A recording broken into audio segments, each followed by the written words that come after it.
అంబటి రాంబాబు ఇంటిపై జరిగిన దాడిని తీవ్రంగా ఖండిస్తున్నామని మాజీ మంత్రి ధర్మన కృష్ణదాస్ తెలిపారు. కూటమి ప్రభుత్వం ప్రోత్సహించిన దాడులేనని ఆరోపించారు. వైసీపీ అంబటి రాంబాబుకు అండగా ఉంటుందని, జగన్ అడుగుజాడల్లోనే నడుస్తామని పేర్కొన్నారు.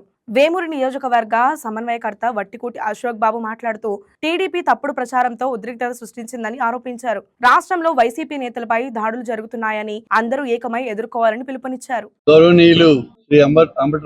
మాజీ మంత్రివర్యులు అంబటి మా ఆప్తులు ఆదర్శనీయమైన నాయకత్వం వహించినటువంటి అంబటి రాంబాబు గారిపై జరిగినటువంటి దాడిని యావత్ రాష్ట్రంలో కూడా ప్రజలందరూ ఖండిస్తున్నారు. దీన్ని ఎన్నికల ఫలితాలు వచ్చిన మొదటి రోజు నుంచే అనైతికంగా మరి రద్బుక్ రాజ్యాంగం అని చెప్పి లోకేష్ గారు చంద్రబాబు గారి నాయకత్వంలో కూటమి ప్రభుత్వం చేస్తున్నటువంటి ప్రజాస్వామిక విధానాలని పూర్తిగా మేము ఖండిస్తున్నాం.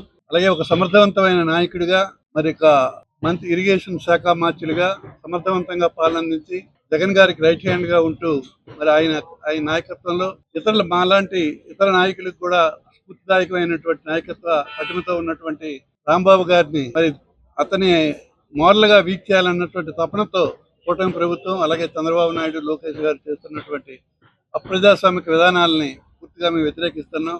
ఈ వీడియో మీకు నచ్చినట్లయితే లైక్ కొట్టి షేర్ చేసి మా వైకే టీవీ ఛానల్ ని సబ్స్క్రైబ్ చేయండి.